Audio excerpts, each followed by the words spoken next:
Quand la posture au travail pose problème, une mauvaise position peut entraîner de sérieuses douleurs chroniques, cervicales, dos, épaules, poignets, etc. Près de 85%, je le disais tout à l'heure, des arrêts de travail déclarés en tant que maladie du travail seraient dus à une mauvaise posture.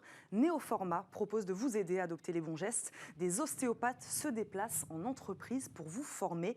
Le fondateur de Néoformat, Yannick Benet, ostéopathe et ergonome, est notre invité. Bonjour. Bonjour. Bienvenue sur notre plateau, Yannick Benet, auteur également de Travailler sans douleur aux éditions Vibert.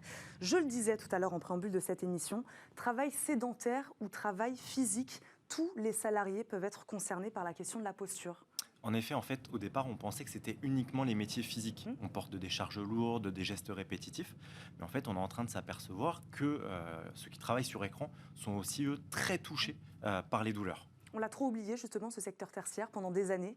Oui, beaucoup trop. En fait, nous, quand on a commencé Néoformat, donc il y a 10 ans, 100% des demandes, c'était sur des métiers physiques. Parce qu'on se disait, ils sont assis, ils bougent pas, ils font pas d'efforts, donc il n'y aura jamais de douleur. Sauf qu'en fait, là, vraiment, je pense que le télétravail a aussi permis de se rendre compte, justement, de l'impact de la sédentarité, du coup, sur le corps. Vous nous avez donné un exemple, à soulever des charges lourdes, répéter les mêmes gestes, rester longtemps debout ou longtemps assis, là, en l'occurrence. Quelles sont les situations les plus à risque ?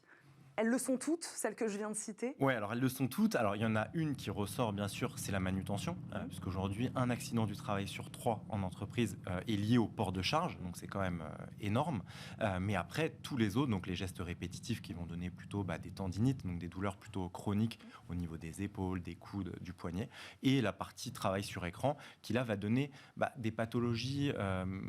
notamment des pathologies cardiovasculaires, par exemple. Quand vous travaillez assis toute la journée, vous avez beaucoup plus de chances de développer de l'hypertension, du cholestérol ou d'autres pathologies de ce type, en plus des douleurs qu'on peut avoir. C'est ce que j'allais vous poser comme question. On peut développer donc d'autres pathologies. Les conséquences sur le long terme peuvent être graves aussi, Elles peuvent être d'une mauvaise posture, de mauvais gestes qu'on adopte au quotidien. Elles peuvent être très graves. En fait, on estime, il y a pas mal d'études qui ont été faites, notamment aux États-Unis, que quelqu'un qui reste assis 8 heures par jour devant un ordinateur, c'est comme s'il fumait plus d'un paquet de cigarettes par jour. Ça a le même effet sur son corps. Donc c'est quand même des conséquences importantes.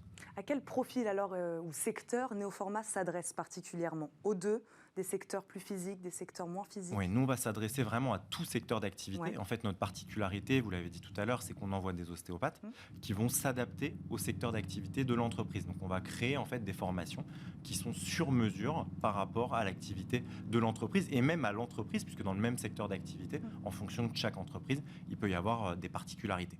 Donc s'adapter, des formations sur mesure. L'intervention d'ostéopathe, Yannick Benet, c'est quelque chose qui n'est pas nouveau dans certaines entreprises, surtout dans des entreprises où les métiers sont assez physiques. Qu'est-ce qui change ici ? Il ne s'agit pas vraiment d'intervention d'ostéopathe, mais plutôt de formation, c'est ça ? Alors, de la part il y a plusieurs d'ostéopathe. choses. C'est une bonne question, parce qu'il y a plusieurs choses. En fait, nous, Néoformat, donc on existe depuis 10 ans. On a été les premiers en France à intégrer des ostéopathes dans les entreprises. Alors, au départ, pour des consultations d'ostéopathie, en se disant que si les gens faisaient pas forcément l'effort de venir en cabinet, parce qu'en France, on est comme ça, on attend toujours d'avoir mal. On s'est dit, on va les envoyer directement sur site.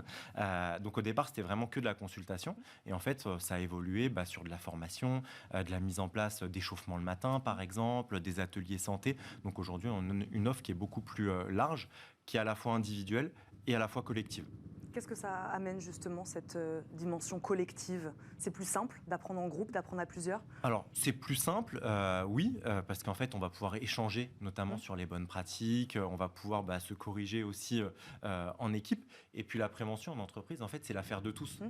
Si on veut avoir une vraie politique de prévention, il faut que vraiment chaque collaborateur soit inclus dans cette démarche. Donc se former aux bonnes postures, aux bons gestes, c'est à la portée de tout le monde ? Alors, c'est à la portée de tout le monde. Alors, c'est pas que se former à la bonne posture. C'est aussi réfléchir sur son environnement de travail. Est-ce que je peux le modifier ? Parce qu'en fait, faire un geste pour faire un geste, ça va pas avoir une efficacité énorme. Donc, c'est surtout comprendre l'environnement, comprendre l'impact de son travail sur sa santé et essayer de le corriger. Comprendre aussi l'importance de l'hygiène de vie.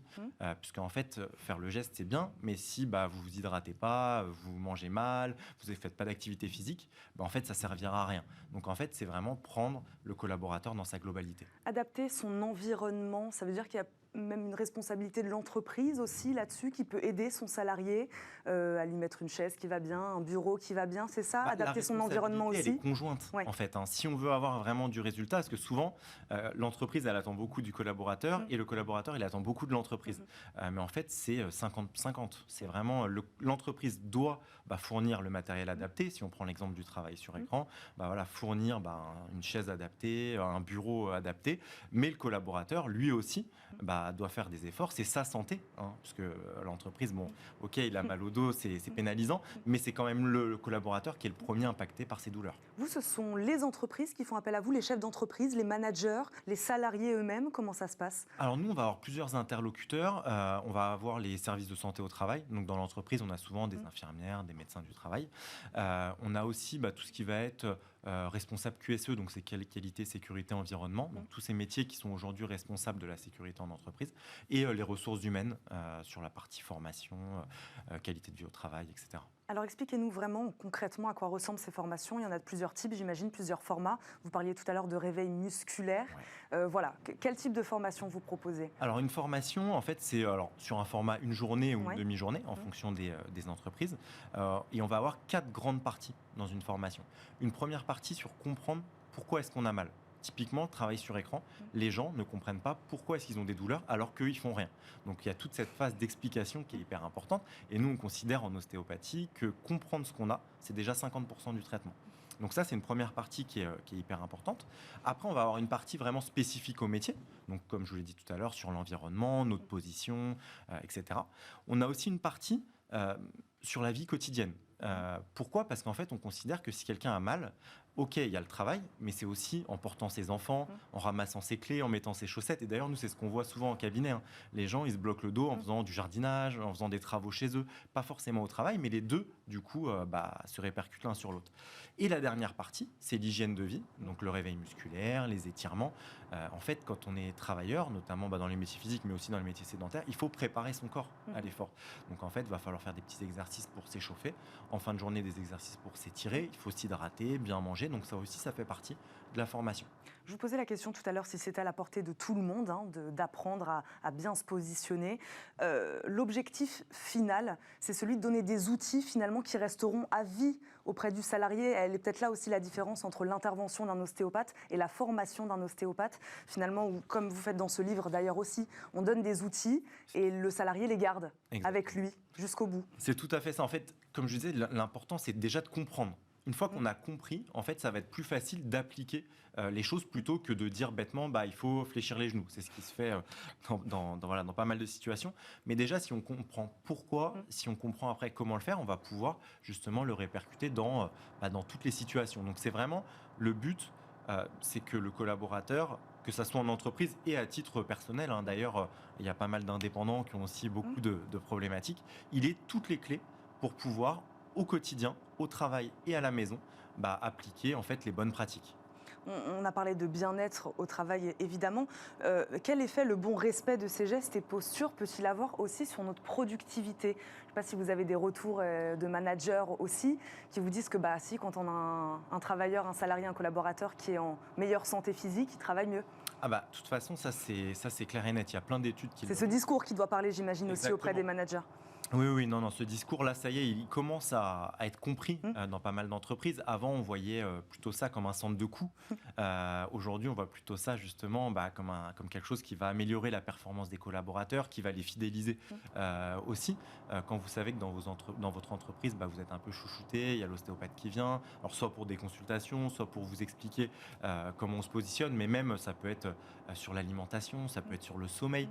Maintenant, les entreprises essayent quand même de prendre le collaborateur dans sa globalité.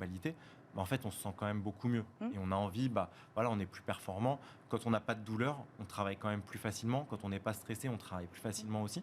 Donc, ça permet vraiment d'être plus performant. Il nous reste quelques secondes, Yannick Guénec. Quels freins persistent? Est-ce qu'il y a des secteurs qui sont encore réticents à ce type de pratique, qui voient mal un atelier avec des salariés qui feraient un réveil musculaire le matin? Il y a des gens qui sont encore réticents, que vous avez envie d'aller chercher? De moins en moins. contrairement à ce qu'on pense, des secteurs d'activité comme le bâtiment ou le transport, c'est des secteurs où justement ils sont très moteurs dans ces démarches-là, parce qu'il y a une vraie problématique de douleur. J'ai envie de dire, c'est plutôt le travail sur écran. Parce qu'en fait, comme je vous l'ai dit, on pense qu'il n'y aura jamais de problème, que les gens ne font rien physiquement. Donc en fait, on se dit, c'est pas grave. Alors qu'en fait, c'est vraiment le secteur, je pense, où l'impact est le plus fort, l'impact de l'accidentarité est le plus fort. Le message est passé en tout cas sur le plateau de Smart Job. Merci beaucoup d'être venu nous voir aujourd'hui, Yannick Benet. Je le rappelle, vous êtes le fondateur de Néoformat et donc auteur de Travailler sans douleur. Merci beaucoup d'être venu nous voir. Tout de suite, on prend une petite pause café avec Caroline Ricross.